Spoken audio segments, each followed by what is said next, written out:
Good morning. The Senate Commerce Committee will come to order. This morning we are having a hearing on the implementation of Aircraft Certification, Safety, and Accountability Act. We are joined by the Acting Administrator, Billy Nolan.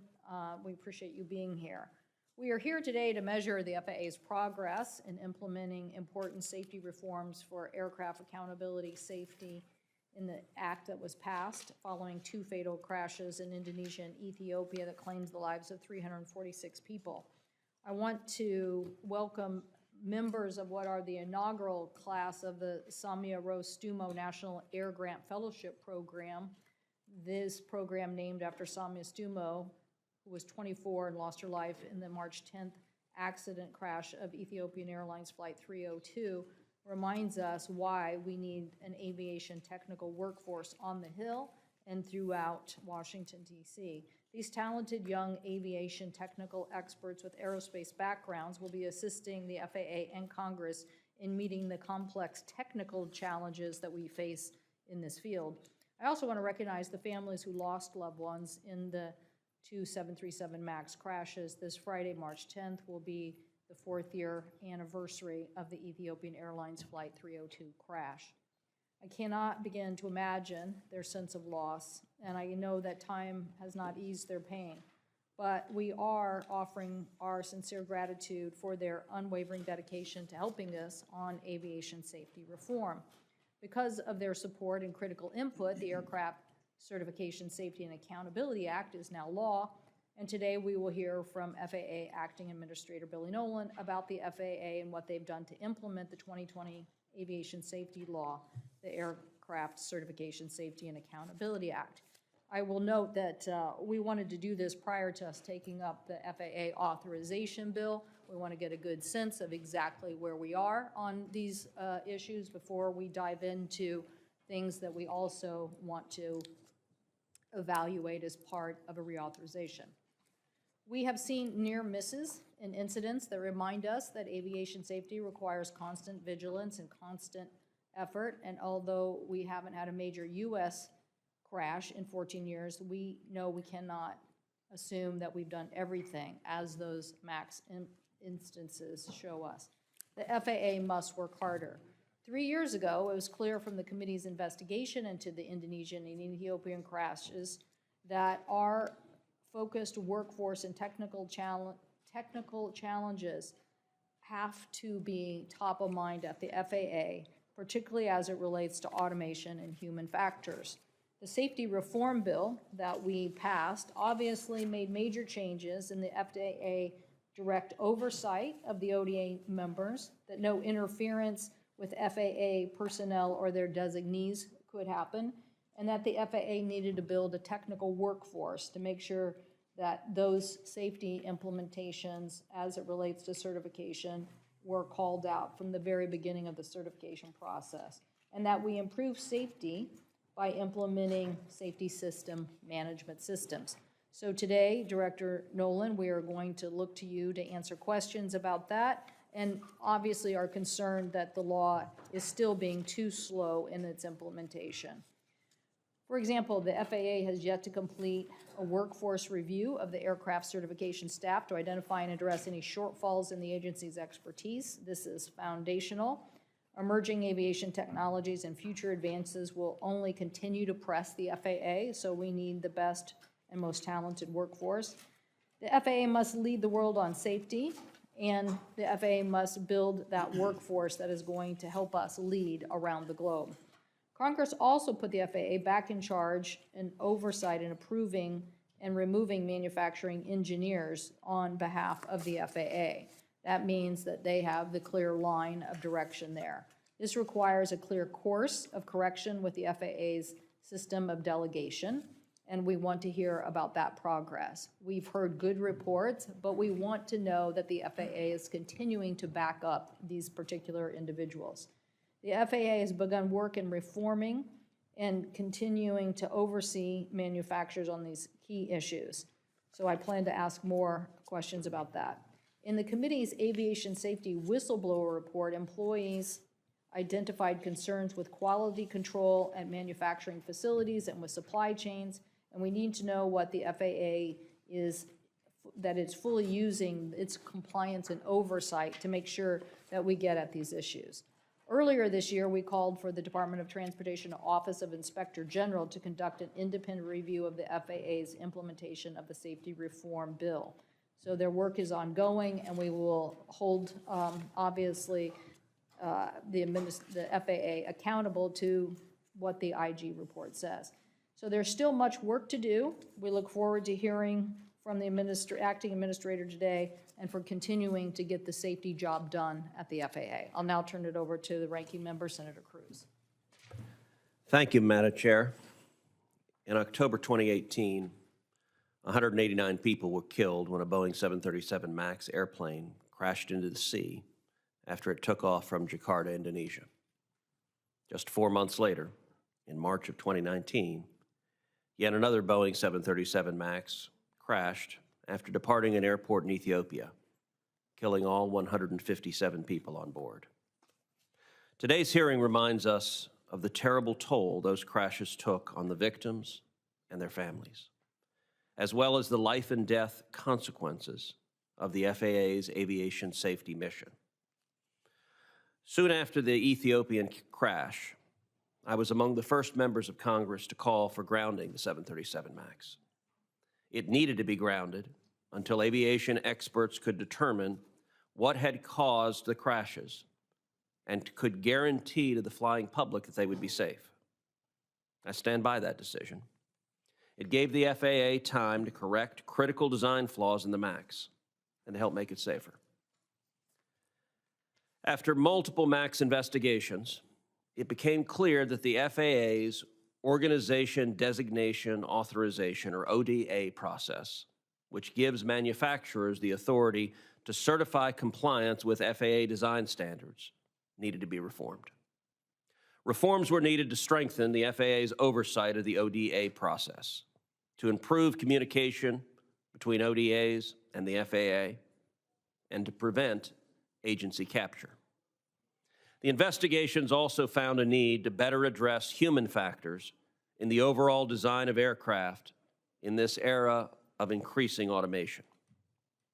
In 2020, Congress enacted the Aircraft Certification Safety and Accountability Act, or ACSA, to require such reforms at the FAA. Just this week, the FAA proposed a rule to implement a key provision of ACSA, based on an amendment that I wrote that will close the safety gaps in the aircraft certification process by requiring amended type certificates to disclose all proposed changes in a single document. This is an important step to avoid confusion or miscommunication. This committee must remain vigilant in making sure that the FAA appropriately implements the safety reforms made in ACSA. It has been said many times, aviation safety regulations have been written in blood.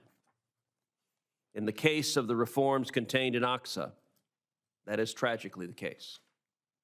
Today, I want to hear from FAA Acting Administrator Nolan what specific steps the FAA and the aviation industry are taking to ensure that we don't just respond to crashes after the fact, but that we are also taking proactive measures to prevent future tragedies. This committee should use the upcoming FAA reauthorization process to evaluate what additional reforms, if any, are needed to accomplish the goals of ACSA. But we should also use reauthorization to examine ACSA's regulatory impact on manufacturers, both large and small.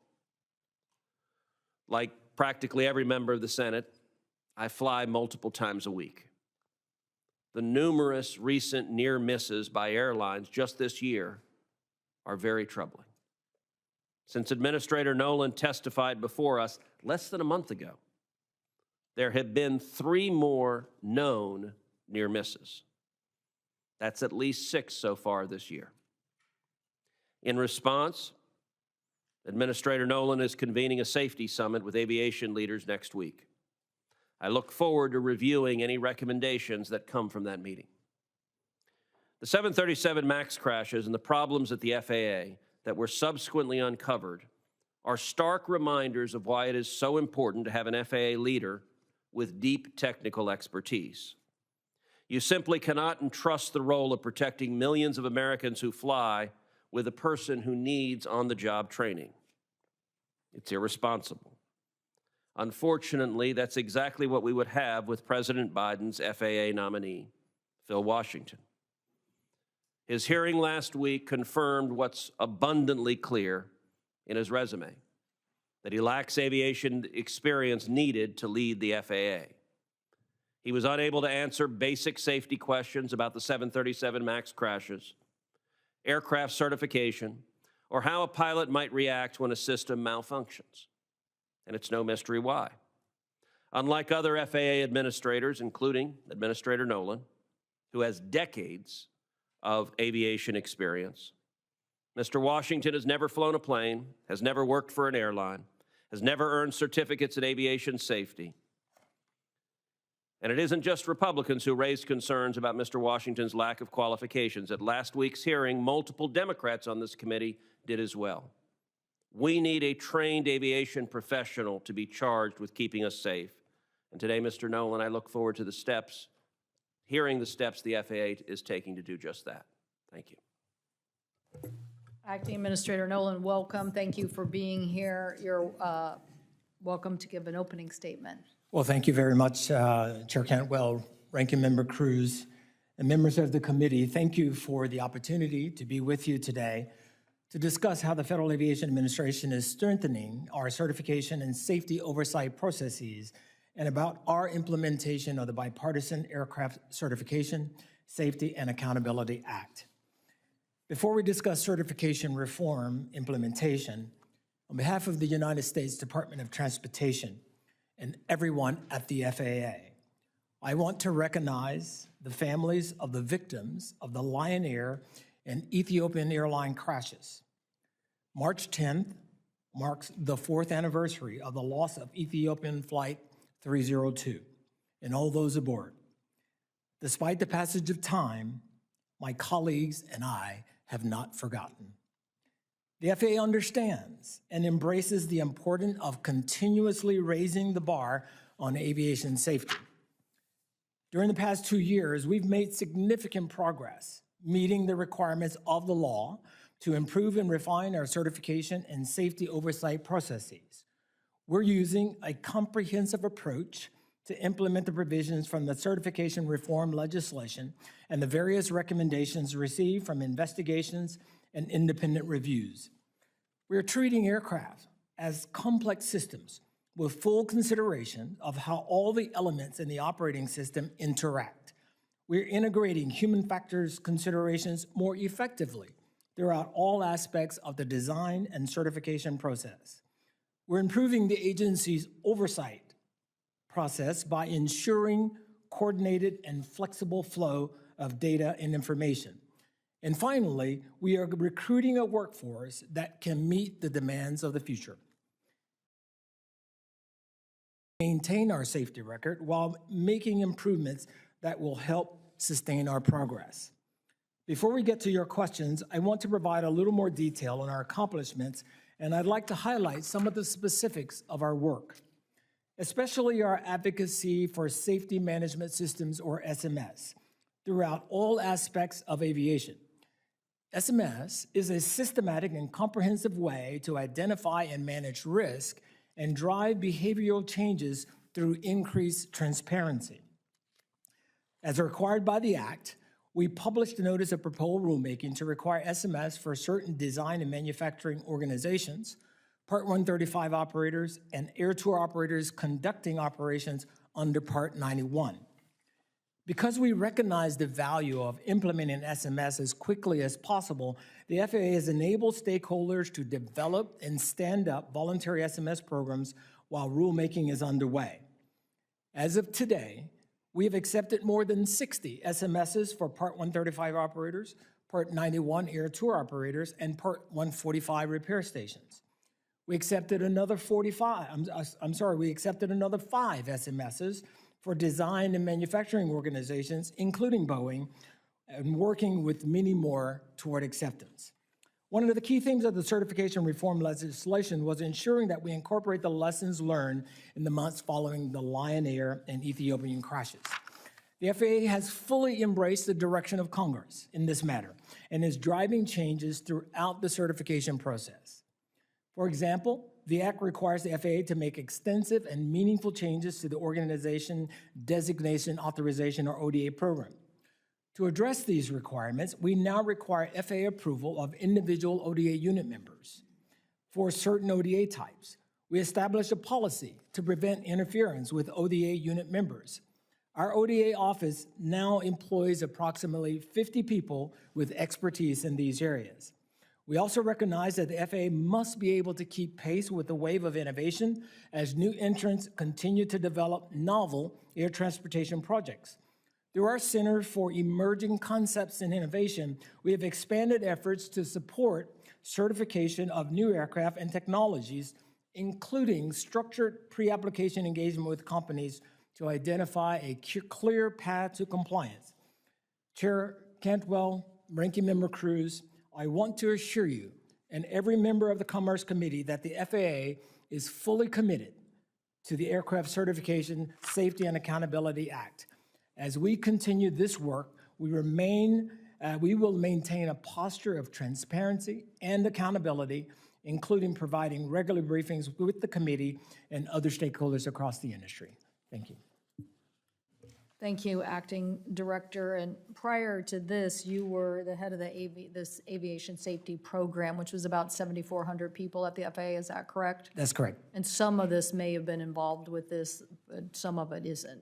That's correct, ma'am. Okay. Yes. So on the certification, what concrete steps have been taken to investigate any alleged conflict of interest or pressures on the FAA staff? Well, we've done a couple of things, and thank you for the question, Chair Cantwell. We've done a couple of things. One of the first things we did for the agency itself, we stood up a voluntary safety reporting program for AVS employees. We've undertaken a cultural survey, which was completed late last year, and I've received those results as acting administrator. We're going through those results now to ensure what the climate of our aviation, our AVS principally, our inspectors, our engineers on that side. We've also published a policy on not interfering with ODA unit members, and we're increasing the number of human factors specialists within AVS. So we've got a body of work. We certainly got a ways to go to make sure we've got the AVS complement where we want it to be. But what I can say is that as of to date, we've got 7,489 people within AVS. We plan to take that to 7,775 by the end of this fiscal year, and we're moving to ensure we've got the kind of competencies and skill sets we need to go forward. Congress created new civil penalties in this area for interference. Has FAA taken any action in enforcement related to that? I get a regular report from our Office of Audits and Investigation. To date, I have not where we've done a civil penalty, but I can tell you that I sit down on a regular basis and review every case that comes through our whistleblower office. Do you think there are further steps that need to be taken? I think as we continue to reinforce safety culture, as I mentioned in my open remarks around safety management system, we must continue to do everything to make sure that we have absolutely a culture of transparency, communication, and cooperation across all lines of business within the agency. So you've entered a rulemaking now, is that correct? Yes, ma'am, we have. And so what will that entail in implementing a safety system, So when we, for safety management system, so as we go through this, now, let me just say, one of the things we've already done as of last year, we now have the final rule of SMS for airports. We realized the entirety as an ecosystem. And while a lot of the focus has been on Boeing, and rightfully so, we're looking across the totality of the industry to make sure that as safety management system, I can tell you, firsthand, having lived in that world for a lot of my professional career, that a very robust safety management system will give you the kind of regulatory compliance and the ability to steer into risk and provide meaningful corrective actions. I've seen that work firsthand.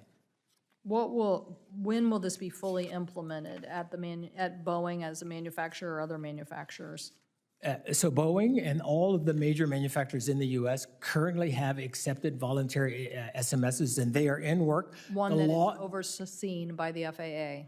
Yes, ma'am. I can tell you, matter of fact, I was just at Boeing last month, and our people have complete access to not only to all of their production system, and that's almost on an ongoing daily basis. So we are seeing the work from their SMS, and not only theirs, but others as well. But it would be better for us to make sure that this is the rule of law so that it applies to the entire industry. So when will that be implemented? We expect the NPRM will be done by this year, and we'll then work to get that to a final rule. Okay, I'll have more questions on this. Thank you. Senator Cruz. Yes, ma'am.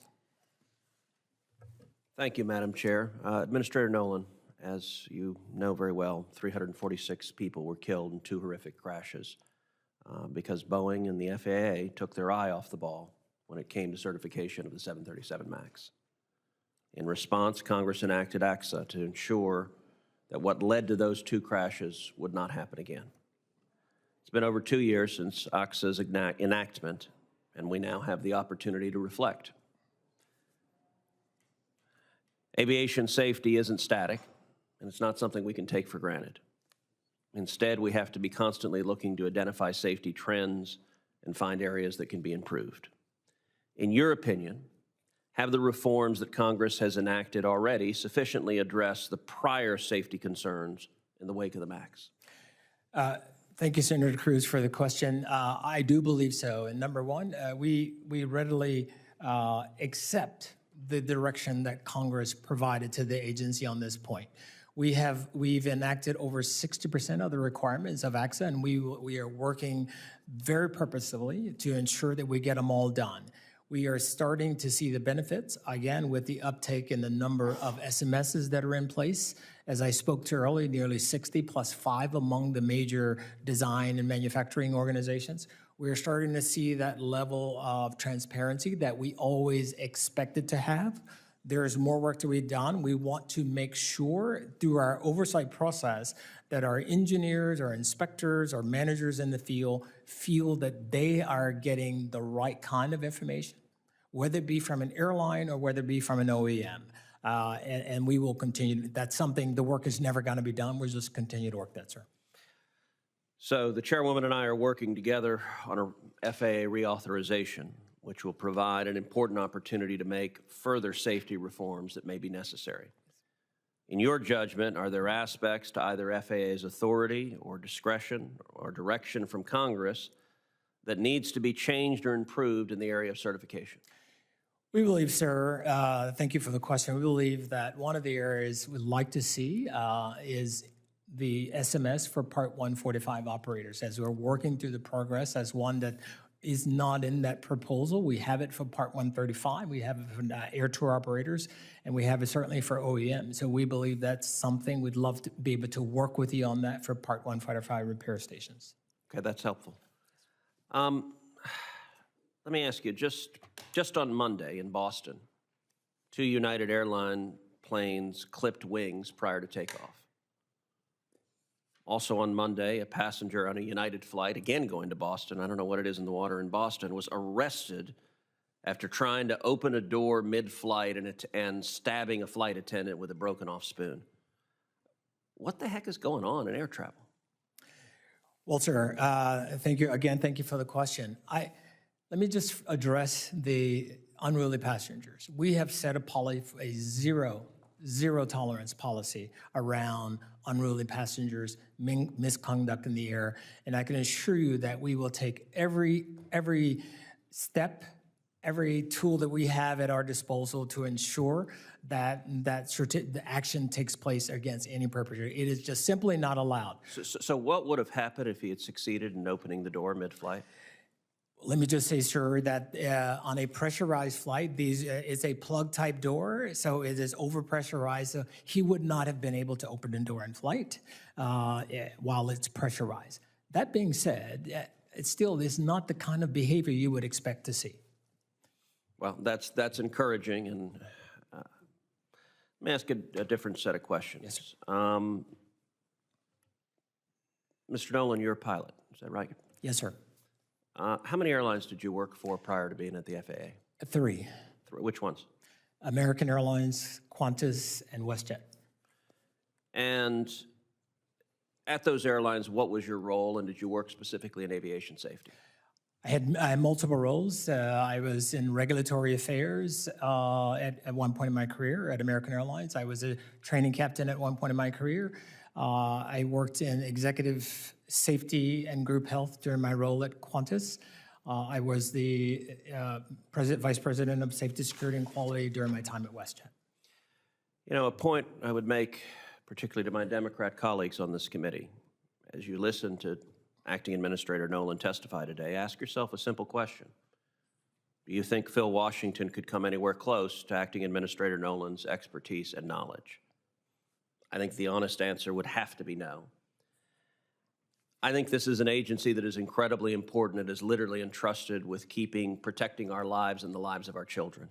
And the Biden administration needs a Senate-confirmed administrator of the FAA, and I would encourage the chairwoman and the Democrats on this committee. I think it's clear Phil Washington is not going to have the votes to be confirmed, and I think the White House should withdraw that nomination and nominate someone like Acting Administrator Nolan. This is a nominee who, by all appearances, has the qualifications we expect for someone to lead the FAA, and in the interest of the flying public, I think a nomination like Mr. Nolan would likely receive widespread bipartisan support, and I would expect he would be confirmed quickly. And I hope that calmer voices in the White House prevail and that they go forward with a nomination that can succeed. Senator Wicker, and I want to just say, again, thanks to Senator Wicker for all his work in getting the safety bill. He was chairman of the committee at the time, and we worked collaboratively many months on this legislation. So thank you again for that. And many other members of this committee worked on it as well. Well, thank you for those kind words, Madam Chair. And yes, it did take an all-out effort on both ends of the dais by many members. Just briefly before I get into whistleblowing, do you have the workforce you need to implement AXA? And do you have the funds you need to get the personnel you need? Thank you, Senator Wicker, for the question. I really appreciate the support that both you and Chair Cantwell have given the agency. I do believe we're on a pathway. We've done a lot of deep diving on what are the skill sets that we need. We've got within 100 numbers of our federally authorized number within AVS, and as I mentioned earlier, we're on a course to have an additional and we're going to go up to 7,775 by the end of this year. We're bringing on another 75 engineers on the certification side. We're hiring more safety inspectors. We're hiring more chief scientists and senior technical specialists. So we think we're on a pathway. We think they're right sets. Okay, well, let me just do that. Supplement your answer, if you will, because I want to get on to whistleblowing. And I'm gonna read my question to try to get it all in and let you respond. When I was ranking member of this committee, we collected and investigated information for 57 whistleblowers. The investigation released by this committee found the common themes among whistleblower allegations: insufficient training, improper certification, FAA management acting favorably toward operators, and management undermining the frontline inspectors. The investigation concluded that these trends were often accompanied by retaliation against those who report safety violations and a lack of effective oversight, resulting in a failed FAA safety management culture. AXA sought to address a number of these concerns by establishing an ombudsman, renaming the Office of Audit and Evaluation as the Office of Whistleblower Protection and Aviation Safety, and enabling the newly renamed office to investigate claims of whistleblower retaliation. Has the FAA worked to improve accountability, aviation safety, and whistleblower protections?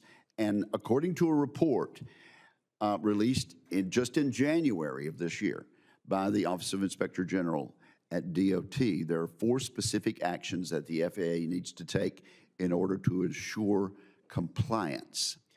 FAA responded to this report and concurred with the Inspector General's 4 recommendations. Can you please update us on how FAA plans to improve AAE's compliance with the statutory requirements of AXA? I will list the 4 specific actions if you need for me to. No, sir. Well, thank you again for the question. So I meet as the committee may be aware, the Office of Audit and Whistleblower, if you will, that is a position that's appointed by the Secretary. That position reports to the Administrator. I have ongoing meetings at least twice monthly, and unless there's a need to address present. So is it fully staffed and up and running? It is fully staffed and is up and running, yes, sir. So we take it very seriously, the role for whistleblowers. I see every case that comes before me. Specifically, as you talk about, I believe you're talking about oversight cases for different airlines, if I believe that's what you're referring to. We have much of those work. We've agreed with the findings of the Office of the Inspector General. We've had, many of them have been closed out. For those that haven't, we are working to ensure that we get those closed out. At the same time, we are working to ensure that our inspectors, be it at a OEM or at an airline, ensuring that they've got the skill sets, that level of oversight, any additional training that we need to do to ensure that they are discharging their duties correctly.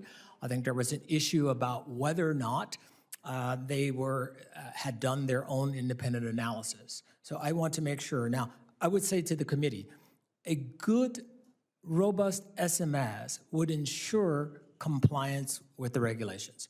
But we need to make sure that our inspectors have done their own analysis, and they should be able to come to the same conclusion. And where we have a gap, we will go work on that.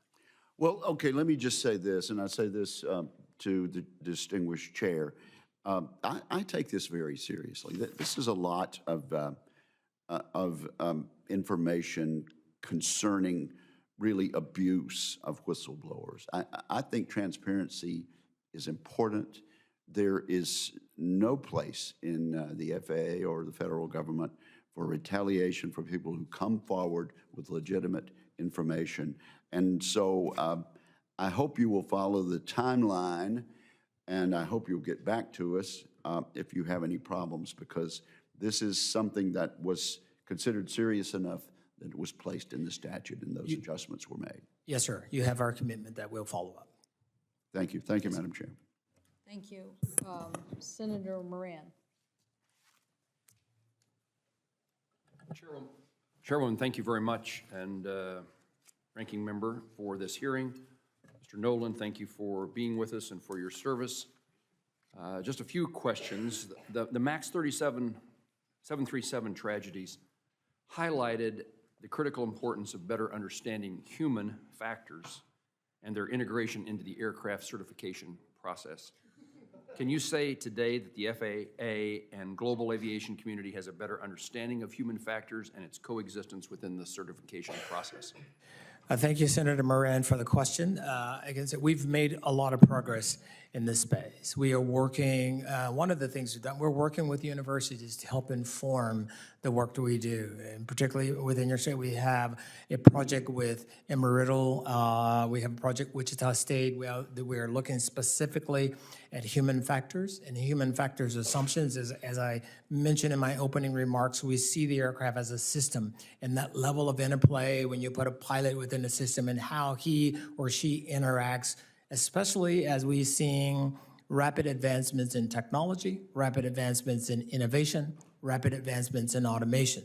So now, and we've also, as required by the Act, as we see new work on certification, we now require system safety analysis that our FAA team must go through and validate the assumptions made by the OEM. And in this case, we're specifically talking about Boeing. So any assumptions made about the technology itself and how crews might react to it from a human factors perspective, I think we're in a better place than we were, but this is an area we'll continue to work on. Is the science there yet? The science is there. I've spent the better part of my career, which is one of the things I've loved about aviation safety and being in the AVS organizations, which is where I started, which is where I'll return, is that I look across the arc of my career from my early days of flying Army helicopters to later on commercial. And I've watched the progression of human factors and our ability, and when we talk about man-machine or human-machine interface, we've come a long way. But we recognize we can never be static, and we can never take the lessons learned for granted, and we can see as technologies continue to evolve that our human factors, capabilities, and assumptions have kept pace. Mr. Nolan, I don't know whether you and I should be nervous or not, but everybody else has left the room up here. Maybe that gives me more time. The Aircraft Certification, Safety, and Accountability Act, we authorized $75 million to the FAA to recruit and retain engineers, safety inspectors, human factor specialists, and other experts. I'm an appropriator and an authorizer in this regard. Adequate funding levels. I think certainly the key to success that the FAA has many factors. Leadership is one of them, but the leadership capable of providing a workforce that is highly educated, motivated, and trained. My understanding is the workforce at the FAA is relatively new, with a lot of turnover that's occurred over the years. Are you capable of, you've been asked this question before, but have we given you the resources to hire, and do those employees, potential employees exist, and are you able to retain the employees that you need at the FAA? Well, on the first point there, Senator Moran, I want to thank the committee. I want to thank Congress for the support and the funding that you have given us, because it has helped us keep pace. Now recognize, and this is one of the points I've made to industry as well, we are all pulling from the same talent pool, ourselves, the OEMs, airlines, et cetera. But you've given us some of the authorities we have, like direct hire authority, our ability to go to universities, our ability to go to the industry itself. So we are attracting the talent. We've got to work for it, no doubt. So we are looking to say, is there anything else we are missing in terms of our ability? It requires an effort on our part. So it's one we'll continue to steer into it. To the extent that we need additional resources, we'll certainly come back to you. But I am encouraged by the progress to date, and certainly is one of my top priorities and one of our top priorities for the agency to ensure that we've just got that requisite talent that helps us manage our way not only today but well into the future. I know from my own experience in Kansas, hiring and maintaining, retaining employees is a huge component of today's economy. Let me see if I can get in the 18 seconds my final question. An integral part of the FAA is to propel innovation. We are supporters and advocates for advanced air mobility. While you have spoken recently about your excitement around AAM technology, the FAA has not always issued clear-cut guidance when moving forward, in my view. That has hindered the nation's ability to be competitive in this realm. Will the FAA hold firm on the path it defined for certifying these new electric aircraft? Yes, sir. You have my promise, and the promise of the agency is that we will hold firm. We have a defined pathway to get there. It's one we've communicated to the industry. We've gotten their feedback that says they feel like that's the right path that we're on. So I believe we're in a good space with respect to new entrants. It's one that will just continue to work. I appreciate that answer, because I think there's nervousness that the changes may occur on something that's already been understood and agreed to. Yes, Thank you for your confirmation that that's not the case. Thank you, sir. Thank you. Thank you, and Senator Moran, I'd be happy to, I do think, Acting Director Nolan, that with an appropriator here, we want to make very clear that getting this law fully implemented does require the commensurate appropriation levels, and so we should just, for the record, make sure that we're clear about what that would take, and so we can get that in writing from you. Yes, ma'am. Okay, Senator Blackburn.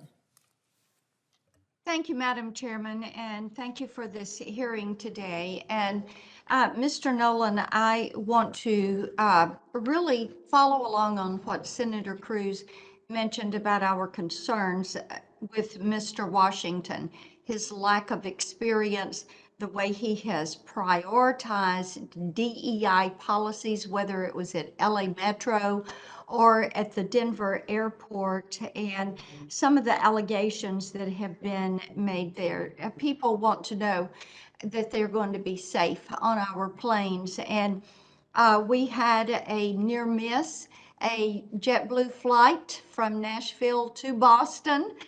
There again, an issue with Boston, and a plane that was taking off that was not under the command of the air traffic control tower and nearly hit this plane that was landing in Boston. So we are very concerned about that. Couple of questions I do want to go to you on.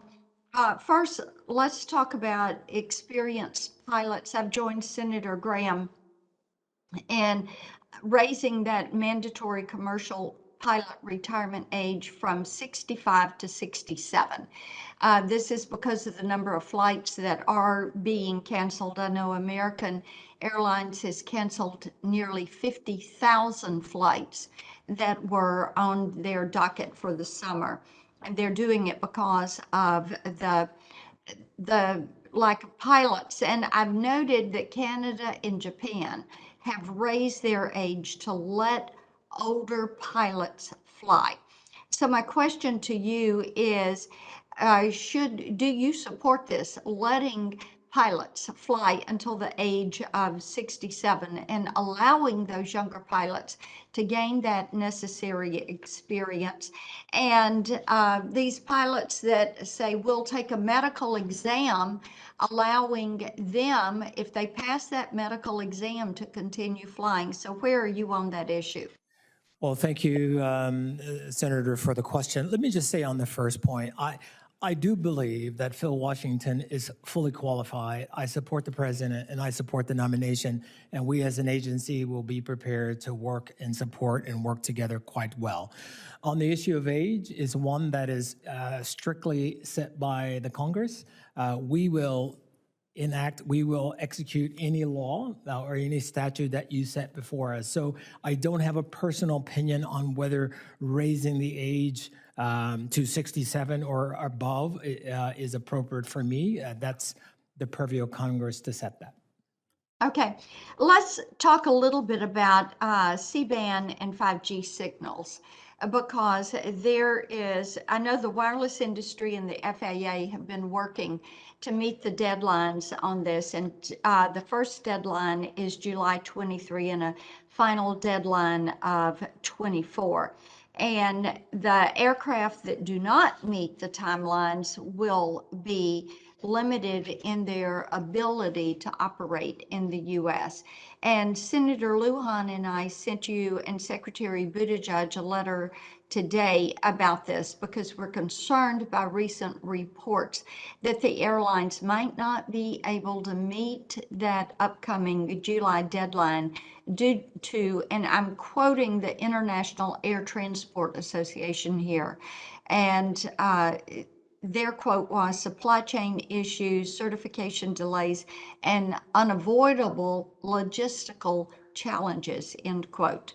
So we've seen wireless carriers delay their 5G deployments to work with the FAA on these interference issues.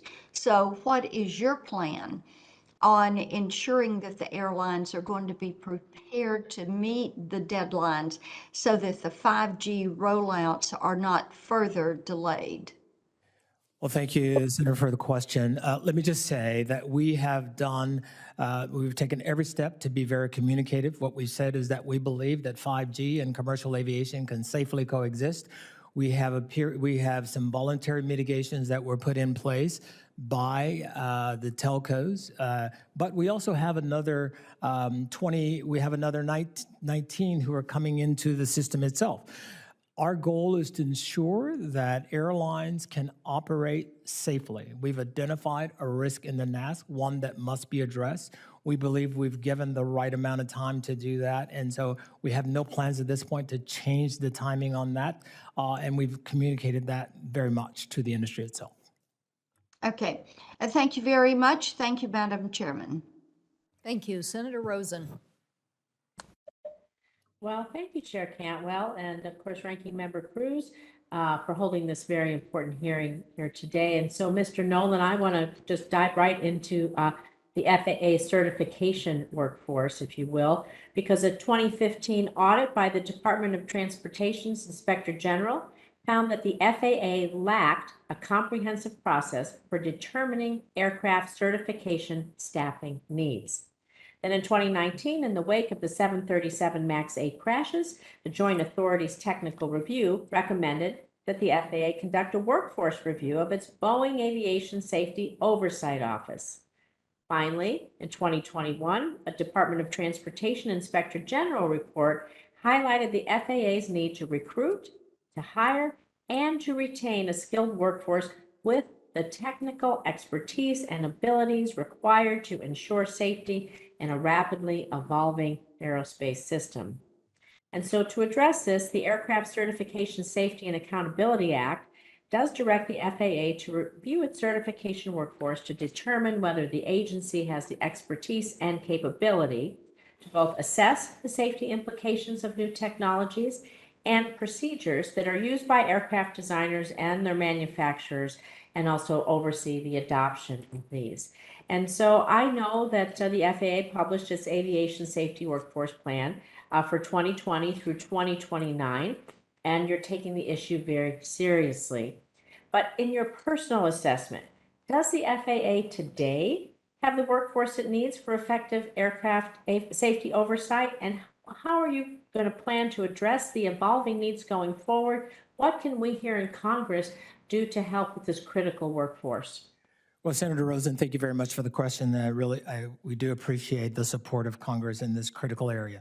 It's one we take quite serious. If I can just speak first to the BASU and our certificate management office and Boeing in particular, we now have those offices at 107, up from 82 just a couple of years ago. So we've done a lot of work in ensuring that they're adequately staffed.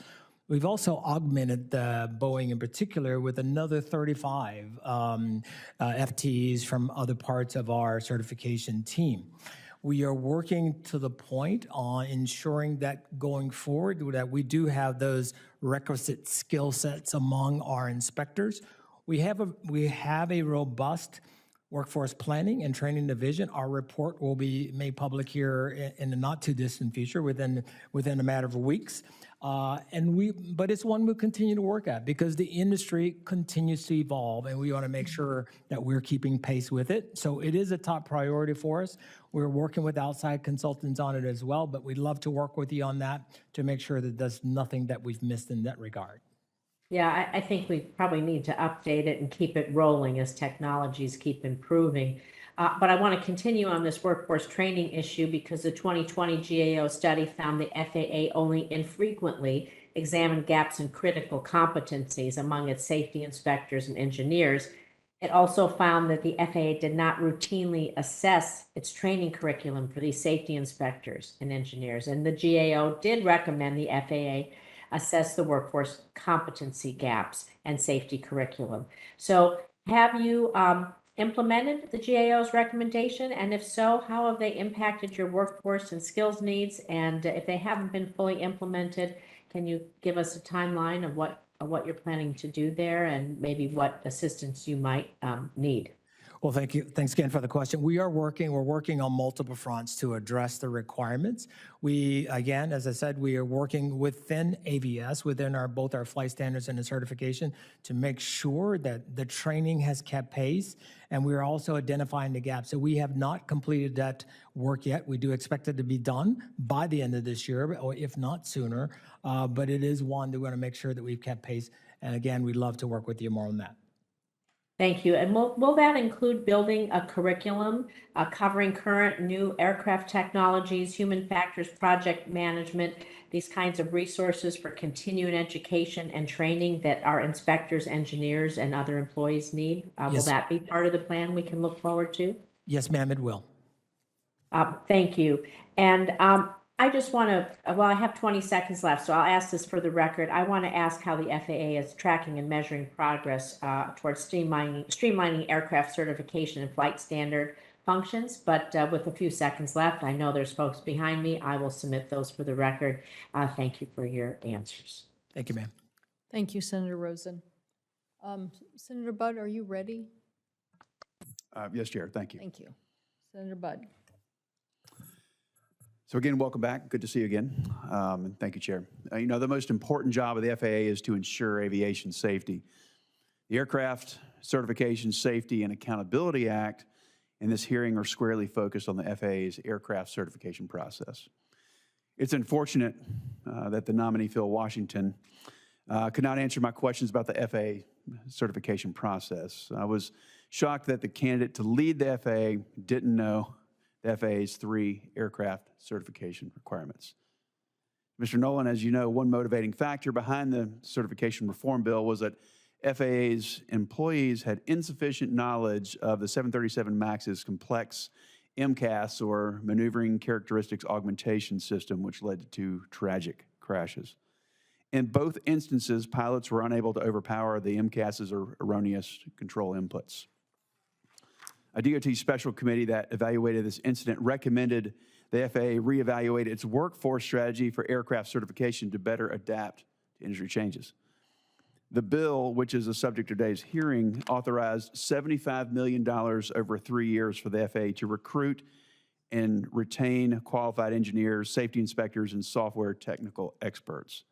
The point was to increase FAA's ability to understand ever more complex technical innovations during the certification process. So, Mr. Nolan, what is the status of the FAA's recruitment efforts, if you would, please? Well, thank you, Senator Budd, for the question.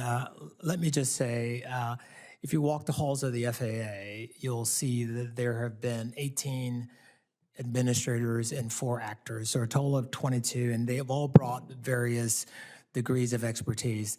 Again, I'll just say I fully support Phil Washington. He will step in and he will be a very effective executive, and the agency will absolutely support him in every regard. We've done a lot of work in the area of how we continue to train and how we to continue. We're working to complete a comprehensive review of our senior technical experts program. We are also working our chief scientists and technical advisors. We brought on more on board. We've got 14 senior scientists, chief scientists, and technical advisors. We've got another 4 technical experts that we have on staff. So we continue to look into this area. But at the same time, we want to make sure we're just not solving for yesterday. We recognize that as technology evolves, and especially with all the new novel entrants coming into the market, that we need those requisite skill sets as well. So that's a piece of work we've done. We're very appreciative of the funds we received. It has helped us get to where we need to be. We are on step with our hiring this year, and we expect to continue in that regard. Thank you for that. Now, back in December of 2020, this committee released a report finding that FAA inspectors tasked with reviewing operational training requirements for the 737 MAX were insufficiently qualified. The aircraft certification bill requires airline pilots to be more involved at the design stage for new and refreshed aircraft models. So how has the FAA increased pilot participation in operational evaluations for aircraft that are awaiting certification? Well, we've done a couple of things in that regard. So with respect to the MAX, we use pilots from around the world. We wanted to make sure that we didn't have just test pilots, but we use active line pilots with varying degrees of skill and expertise, if you will, to ensure that, number one, we've got the assumptions right. We're also using test pilots as we look to those that are in certification now, the MAX 7, the MAX 10, as well as the 777-9. So we will continue to do that. And at the same time, we're working to make sure that our own test pilots have the requisite skills that they need for these, as we get into more complex technology, if you will. Thank you. And one more question with time I have remaining. The bill discussed today directed the FAA to issue many new regulations and reports. If we go back to the 2018, the 2016, and the 2012 reauthorizations, they had numerous requirements for new regulations and reports, a significant number which have not been completed.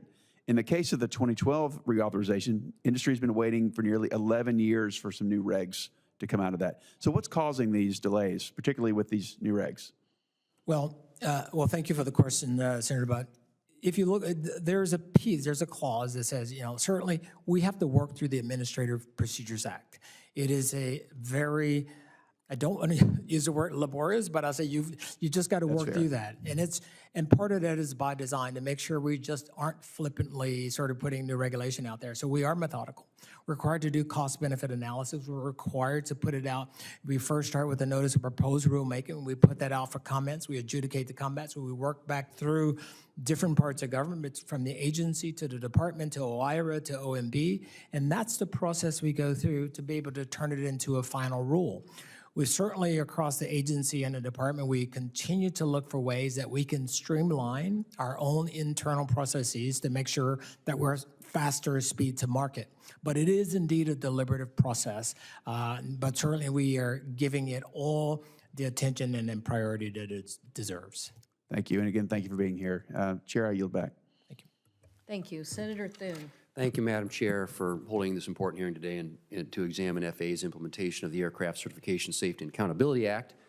I hope that today's hearing will provide a thorough understanding of FAA's progress in implementing this important legislation, as well as any opportunities to build on that progress in the upcoming FAA reauthorization. The centralization of the Organization Designation Authorization Office created by the FAA Reauthorization Act of 2018 and improved under the Aircraft Certification Safety and Accountability Act was crucial to improving the consistency of manufacturer oversight nationwide. Unfortunately, the FAA is nearly 2 years behind schedule in forming an expert review panel to examine ODA holders and provide recommendations as required by the certification bill. Separate ODA expert review panel was also convened in 2021 pursuant to a requirement from the 2018 FAA reauthorization. So, Mr. Nolan, could you describe for us how the FAA will ensure the new panel's work is complementary to the recommendations of the previous expert panel? And from your perspective, how can the agency improve the strong oversight of ODA holders while ensuring benefits of the program remain intact? Well, thank you, Senator Thune, for the question. We've done a lot of work in the ODA area. Number one, we were working last year to get that office up in staff. I can remember that certainly our teams came and gave your staff work where we were in the teens and the 20s on the numbers. We're now full. We had a full complement of 50 personnel in that office to address across the competencies. We are taking the work of the 103 expert review panel, so that's another part of the work. That team, that group of industry experts, along with the agency, met just on the 1st and 2nd of this month. So we're taking the learnings from that. They've got 270 days to deliver their report.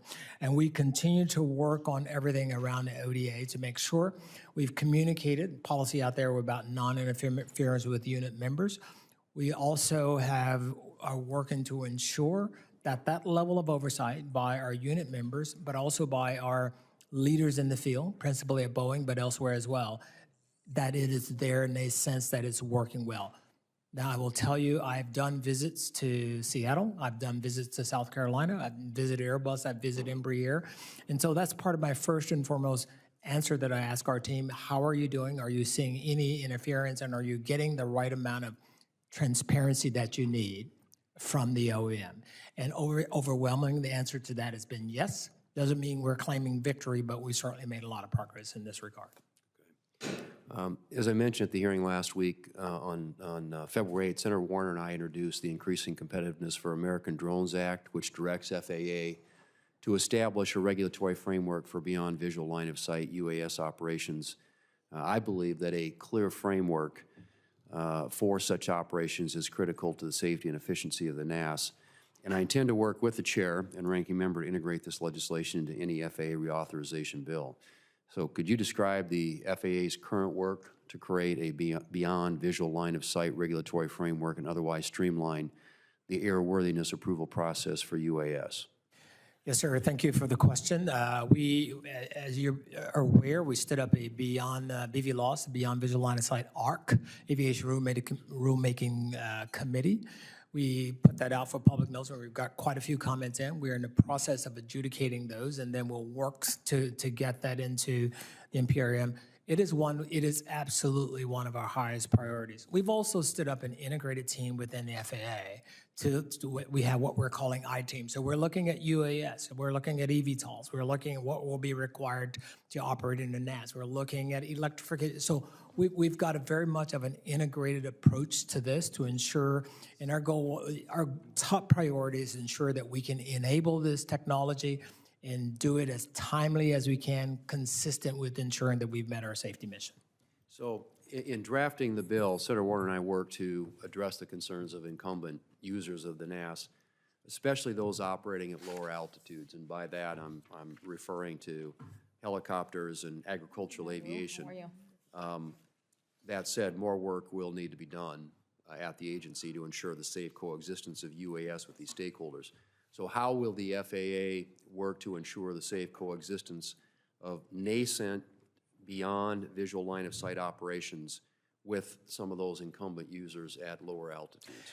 Well, that's exactly the body of work that we're taking on, sir, with our group about one of the projects we've got. It's called Innovate 28, and we're working with NASA, we're working with MITRE, we're working internally with the department as well to ensure that we've very much got a coordinated, integrated approach to this to ensure that we can accommodate all users of the NAS. And are you incorporating in the concerns of these stakeholders to make sure that they're addressed? Yes, sir, we are.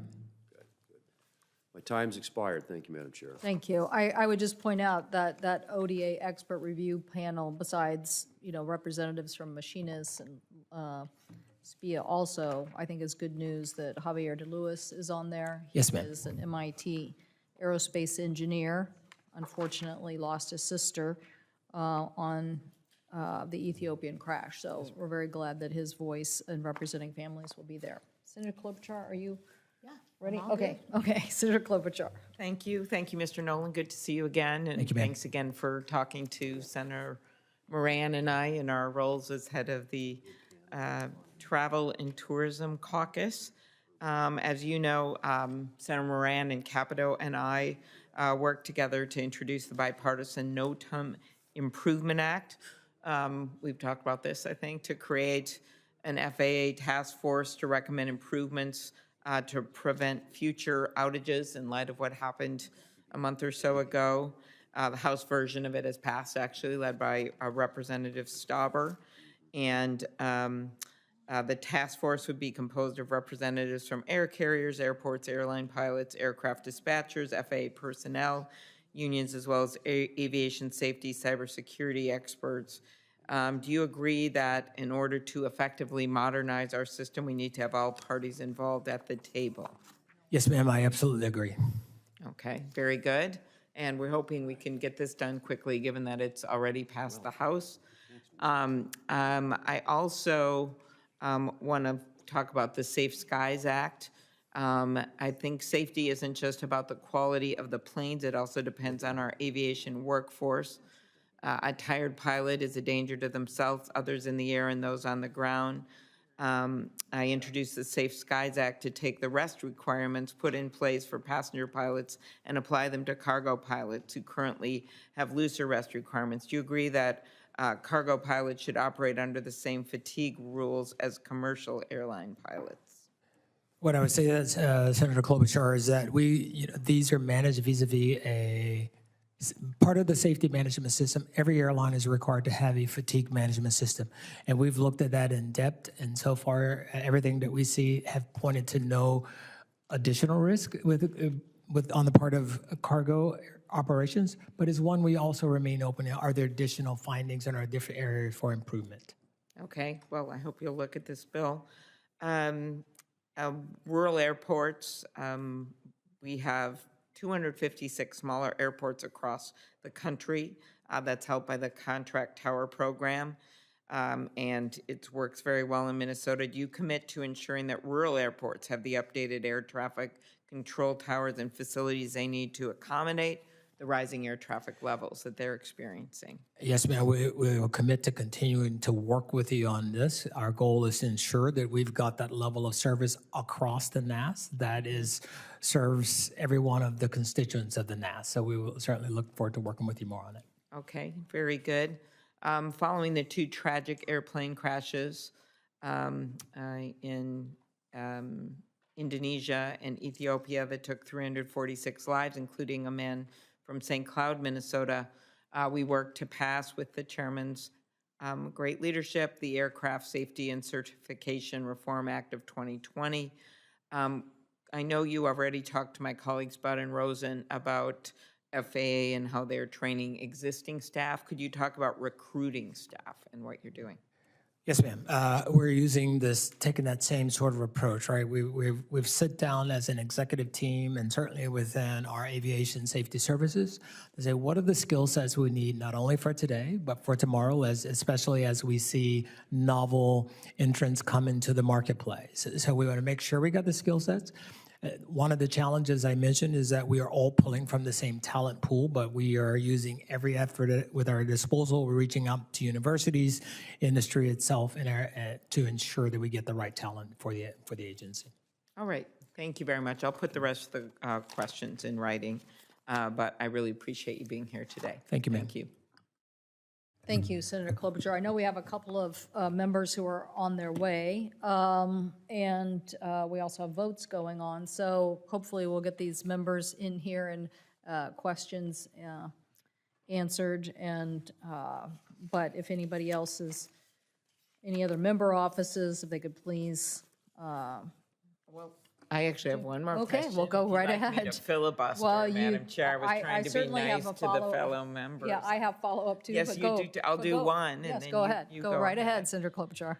Okay, automated flight control feature of the Boeing 737 MAX aircraft intended to assist the flight crew was identified as playing a significant role in those two fatal crashes I mentioned before. Investigations found that the flight crews were not trained on how to override or disable this system. With pilots often relying on automation during flights, do you believe that pilots are adequately trained to recognize and react to unexpected events under the current training requirements by the FAA? Well, thank you, Senator Klobuchar, for the question. Let me say, from a point of personal experience as a longtime pilot and a captain, I always felt that I was well-trained, the ability to put training, but we want to make sure that exists everywhere. Our mission, my mission as the Chief Safety Officer for the FAA, is we believe that everyone is entitled to a level of safety no matter where in the world they fly. And so that's part of my mantra.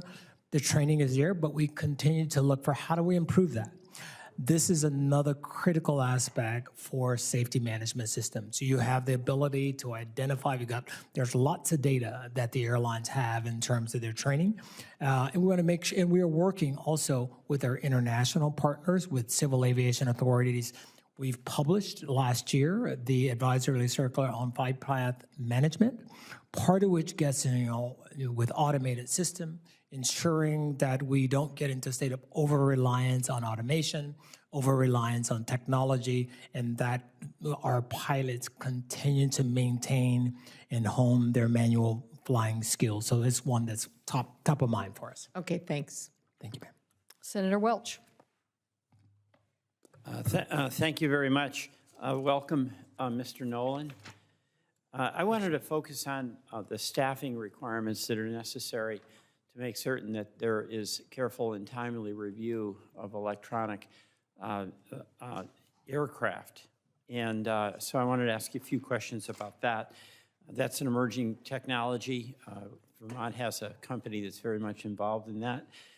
And the questions I have to do with the question whether the FAA currently has an adequate number of subject matter experts on new and emerging technologies, including the advanced air mobility and electric aircraft, to be able to support the certification process. Yes, sir. It is one that we believe our staffing is adequate for the moment, but is one that we have to stay on top of. As I mentioned just before you walked in, sir, is that we have stood up an integrated project team to look at the entire ecosystem around advanced air mobility. We're calling them my team members, so we have certification, we have cert engineers, we have flight standards inspectors, we have air traffic inspectors, we have human factors. We're looking across the totality of what it will take to enable new entrants into the NAS and to ensure that our national airspace can accommodate them all. You know, we've got this company in Vermont that's really working hard, and they're apprehensive about this, and what you just said is a little bit in conflict with what they're hearing. Do you have an estimate of the number of subject matter experts on new and emerging technologies that the FAA has right now?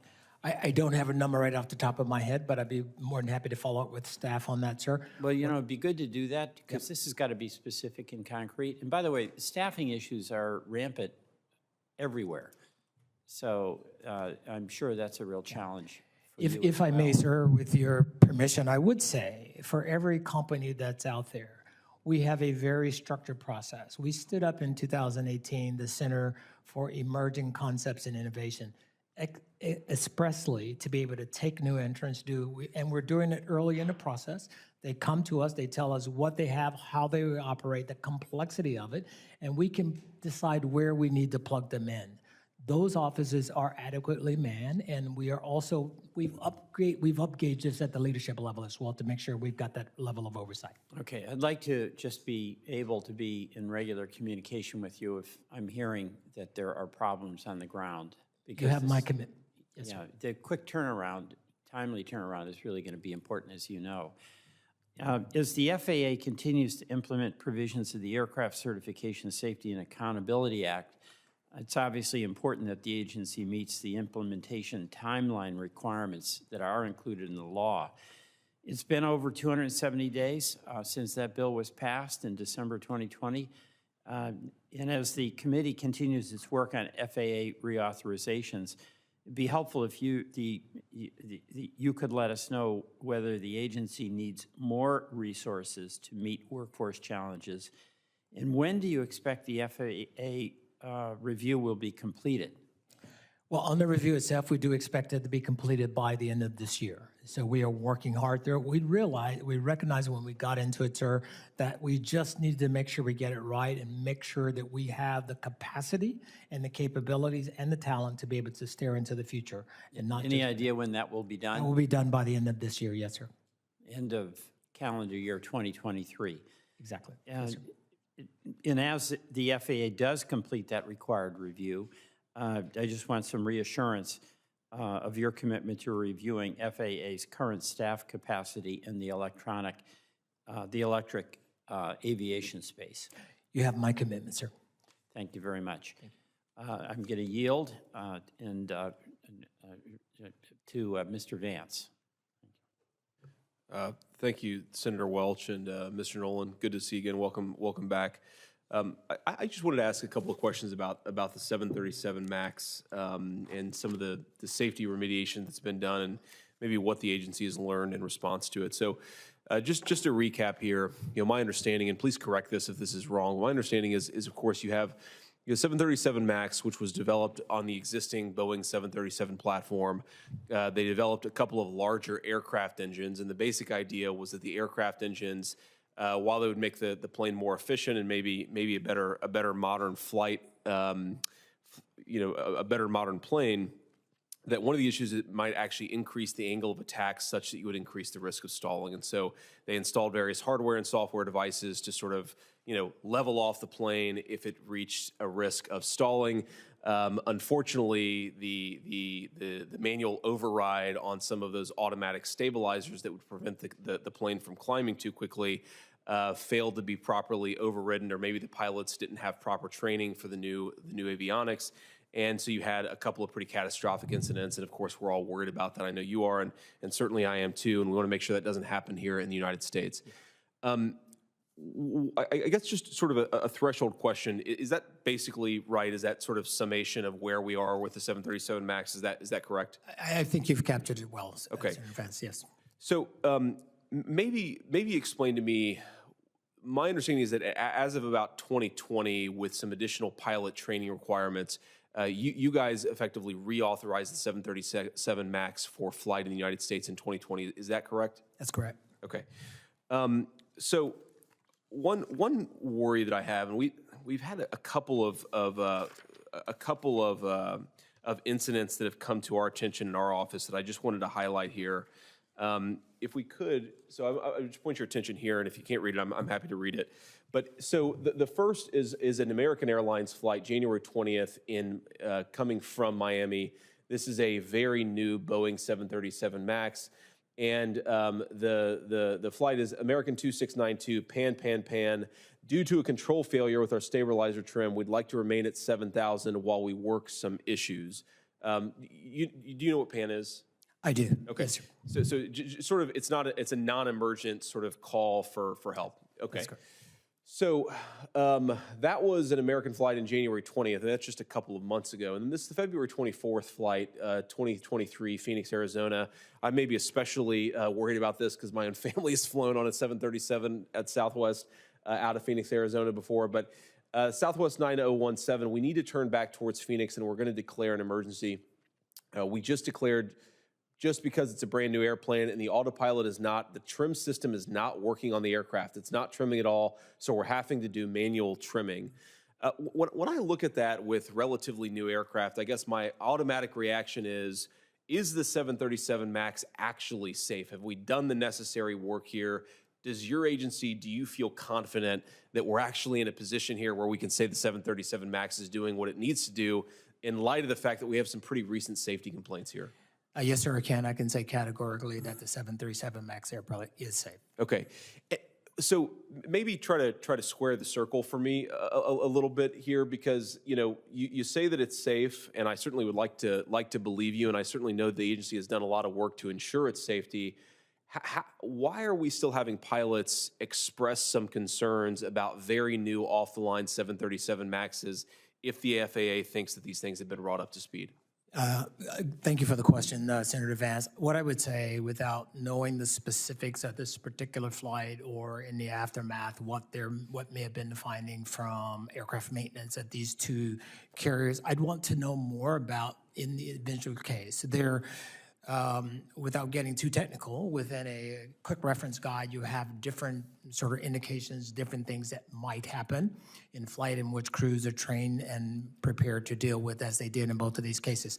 I would not want to speak out of turn without knowing more about these two individual cases. What I can tell you is that we're working very closely as we go through the certification of the MAX 7 and the MAX 10, and we are using active pilots of different, degrees of experience, if you will, to make sure that our assumptions are correct about any new and novel system.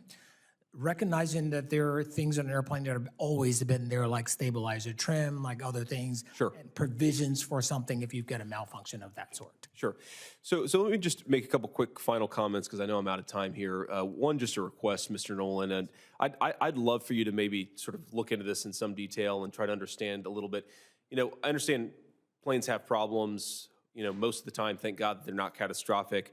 But I'd like to have maybe a little bit more reassurance that we're not doing something with the 737 MAX, that we don't see elevated rates of pilot-initiated concerns or pilot-initiated emergencies, the sort of things that cause a plane to fly back home, or God forbid something worse down the road. I think the second observation, the second thing I want to say is just an observation here, Mr. Nolan. So, you obviously know your stuff, and I appreciate that, and I appreciate your forthrightness in responding to these questions. I will note that we have a nominee in front of us to replace you as the FAA Administrator, and that person has shown not nearly the level of faculty with basic airline and aviation knowledge, and I think that should raise some concerns, especially given how important this industry is to public safety. So with that, thank you for your time, Mr. Nolan. Appreciate it. Thank you. Senator Schmidt? Thank you, Madam Chairwoman. Good to see you again. Thank you, sir.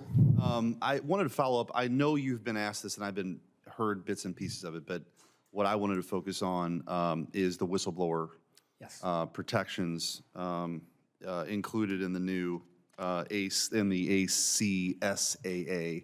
The previous chairman of the committee, I know Senator Wicker, was very focused on this, and there was a report that came out that essentially said that there was a retaliatory sort of regime in place, that whistleblowers really weren't welcome, which is, I think, the impetus for part of the legislation that we're seeing now as relates to whistleblowers. But in my review of these so-called whistleblower protections, the only thing that I can really glean from this is, it's sort of window dressing, or trying to paint a broken down El Camino and call it a Cadillac, because it looks like there's just some renaming of offices and an ombudsman that has been indicated here. And I'm asking, this is a sincere question to you, which is you worked in, 3 different airlines, worked for 3 different airlines. You have a track record with ensuring safety. It's been, one of your roles. I think the last airline you worked, you were in a senior position on that. If you were king of the world here, what would you like to see in this legislation that goes further than what's in here right now to ensure that whistleblowers are protected? Because obviously, culture is very important in any organization, and particularly with the FAA, I mean, safety is the highest priority. I can't think of another industry, a regulated industry like that, people are very concerned about that. So you certainly want a culture where people feel like they can come forward. Absolutely. Where would you go with this? Well, sir, Senator Smith, thank you so much for the question. I would say 2 quick things. Number one, with respect to our program within the FAA, the Director of Audits and Investigation reports directly to me or into the Office of the Administrator. I meet with the person on a regular basis. I have not seen in my time there for this past year that I've been in the role an account where I've said that gives me pause, and we've gone through every one of those.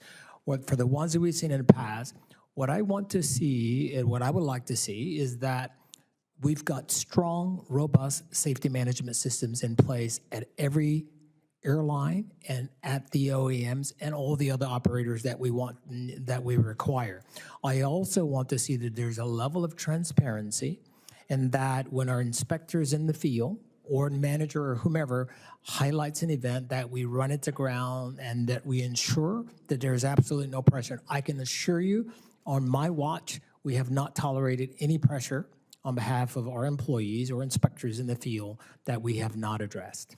Well, I think that's important because obviously coming from the top, creating that culture where people feel like they can come forward and they're not going to be, as it was quoted, the FAA continues to retaliate against whistleblowers instead of welcoming their disclosures in the interest of safety. That's a pretty damning statement. So it can come from the top and establishing culture. But I would like, and I don't need to hear this today, but would welcome any additions to the ACSAA that would allow for additional protections for whistleblowers. Because like I said, I think this is of paramount concern. We appreciate the officer, and we'll be more than happy to follow up. And let me also say and add to the chorus of what we've heard, I think the nominee that was before this committee, I guess that was just last week, in my view, is wholly unqualified. And I think you have demonstrated in, the Q&A that we've had now for a couple of weeks, certainly a greater mastery. And I was pleased to hear your comments on establishing culture, welcoming people coming forward, whistleblowers. So again, I think that the current nominee, not you, the current nominee for the highest spot here, the Biden administration would be wise, I think, to pull that back. Thank you, Madam Chairwoman. Thank you. Mr. Nolan, I think we have one more colleague on their way, but in the meantime, I wanted to ask you about service difficulty reports. Yes, ma'am. The underlying safety legislation said we want better trend lines. We want a trend report every year on what are the emerging trends to be concerned about. And your safety service difficulty reports are already a system in place. But what do you see any concerning trend lines, particularly about the MAX or any other planes in the marketplace today? Well, thank you, Senator Cantwell, Chair Cantwell, for the question. I do have access to all the service difficulty report. I'm not seeing personally any trend that sort of gives me pause or gives me, sort of raises any red flags. What I do expect, and what will be to all of our benefit, is as we see SMS's mature, net level of transparency. If I can just speak briefly on my own history, I've many times where I was flying and I make a write-up, goes into the logbook, goes to maintenance, they run it through their process. The difference we see today is that as the maturity of SMS's has ticked up, we're starting to see better trending, we have the level of oversight. For example, if you're at an airline, you've got a principal maintenance inspector, you've got a principal avionics inspector. These are our leaders in the field who are working, many cases on a daily basis, but certainly on a weekly basis with the airlines that they oversee about everything that's happening with their maintenance programs. So it is a part of that. How can the public get access to, if not the actual report, some analysis of this is what we got this week, or these are the issues? Yes, ma'am. Some of those, as you are aware, may have proprietary information, but we have some. We've been very responsive for some that have had a FOIA request. Where there may be times where we may have to do some redactions, and we work on those. Our goal is to be as forthcoming.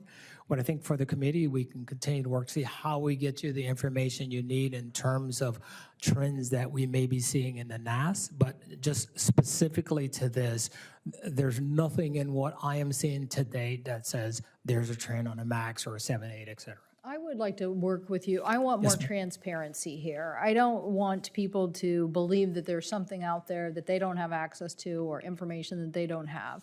And if you are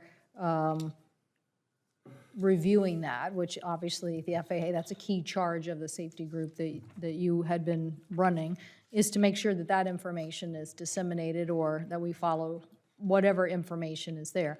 But I think some of this is either leaking out or people are hearing about it, and there's no way to resolve this issue about is there something there or is there not something there. And I feel like we need to figure out some way to give the public some more transparency here. Yes, ma'am. I couldn't agree more. It is sort of like this, with this safety summit that we're doing. We get a couple of events, but a day in the NAS, 45,000 flights a day, nearly 1 billion enplanements a year. So you say overall the system is resilient. But we never take that for granted. So if there's a dot to be connected, we'll look to see can we connect them, and if they're not, we'll say that. Senator Sullivan. Thank you, Madam Chair. Mr. Nolan, welcome back. Thank you, sir. You've been a busy man in front of this committee. Let me just start with a real basic, I'm sure you've covered it, but I'd like to hear it again from you. We've, I think in the last 3 months, we've had 6 near, I don't want to call them collisions, but certainly dangerous circumstances in our public aviation sector. Can you just right now assure the American people that flying aircraft in the United States of America is still the safest way to travel, which I believe it is, and we're still the safest place in the world in which to do that? Yes, sir. I would just restate what I just said to Chair Cantwell. Yeah, on any given day, 45,000 flights in the U.S., 1.7 to 2.4 million passengers per day. We're at nearly 1 billion enplanements per year. We've gone 14 years without a fatal commercial passenger accident. Knock on wood. Knock on wood, knock on steel. We don't take it for granted. But that being said, every time we start to see, are there trends? We don't know. So one of the reasons I've done an administrative call to action, so we are bringing in our stakeholders a week from today, and we will sit and talk about what are you seeing, and then we'll give them an opportunity to go back to their operation, then come back to us with some concrete example. In the Marine Corps, we call this a safety stand down. Yes, sir. See trends. Is that what you're doing? It's effectively a safety stand down without a safety stand down. Okay, good. We need that. I think it's good you're doing that. Let me turn to another issue. My office is constantly fielding complaints with the processing of aircraft registration and clearance for air medicals for pilots, and evidence points to bottlenecks in the FAA offices at Oklahoma City. What can be done to streamline the registry modernization system that certainly, again, all signs that we're hearing about point to a manpower issue, and it's really frustrating for a number of folks in Alaska, but I'm assuming it's an issue that impacts everybody all over the country. Well, thank you, Senator Sullivan, for the question. I have indeed talked with our AVS leadership, and this is one that I've gotten their commitment, and so you have my commitment that we just need to do better, especially on the registry piece. They've got a plan in place to reduce the number of days for the registry from 180 to 75 by the end of April and continue to drive that down through the balance of the year. And I've also directed them to go back and again ensure that we have the requisite level of staffing to make sure that we can maintain that level of commitment that we owe the flying public and those who need to register airplane. In the medical space, we've got a good, Dr. Susan Northrop, who's a chief flight surgeon for the agency, has got a good process in place. Still need work. They're working on technology. In the meantime, our MedExpress is now set up so that a person going for a flight physical can know exactly where they're in the process. So we have made improvements to that system, but we are working on a longer-term improvement. I don't have an exact date, but I'm happy to follow up with you on that to have a replacement for the system. In the meantime, MedEx is given a greater degree of transparency about where a person stands with respect to their medical. Good. So there's a streamlining effort of the Office of Aerospace Medicine. Of course, we don't want to sacrifice the safety of the flying public, but it's going to be a balance. Is that happening then? Is that what you're saying? It is happening, and we'll just continue to improve it. Okay. Let me ask one final question that I've had from a couple constituents. We have, I think, certainly more pilots per capita of any state in the country. Americans are clearly living longer. You look at our lifespan. We have a pilot shortage of good pilots. Is there any thought to extending or looking at the issue of mandatory pilot for commercial, mandatory retirement for commercial pilots who can maybe pass a rigorous annual physical? Or, I mean, we have a lot of good pilots who are in their 60s and 70s. And what's your, especially when they fly together on commercial airplanes, what's your thinking on that? Isn't that a way to help address, get really experienced pilots, address a pilot shortage that I know is impacting the whole country without impacting safety? But it seems to me there's a solution there that can be smart. Have you guys been thinking about that? Well, let me just say, sir, it is one that's clearly within the purview of Congress, so we would not make any presumptions in that area. Our goal is to execute the law and execute the statute. So I would just say that. And the mandatory retirement age right now is 65. And don't you think there's pilots who are 66 who are really, really good?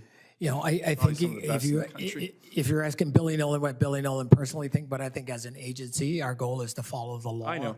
I know, but you actually have a lot of experience. So let me get your personal opinion on this. My opinion, I flew till I was, I'm a pilot, been a pilot for 42 years. In my life as an airline pilot, I would have had to retire at 65. I don't think I'm in a position to offer a personal opinion as the acting administrator on this specific. Okay, Madam Chair, I think it's a good topic to take a look at. Yes, so thank you, Senator Sullivan. That we will be having a series of 4 different hearings as it relates to the FAA reauthorization, and we will certainly include this as a topic. I think workforce will be a very big topic in general, as you can see from many of our colleagues who asked questions today. And obviously, we not only want the right positions authorized, but we want them appropriated. And we want a full FAA, and we want the commercial sector to have the pilots that they need. So I predict this will be a very big part of the discussion. Yes, ma'am. Mr. Nolan, I wanted to ask for the record about gray beards, so I'm going to send something to you, because I really want a technical answer here about what has been established in response to the law. Just to be clear, we said after the MCAS system, how is it that the FAA, we were having a lot of discussion here this morning about, what's the right leadership at the FAA.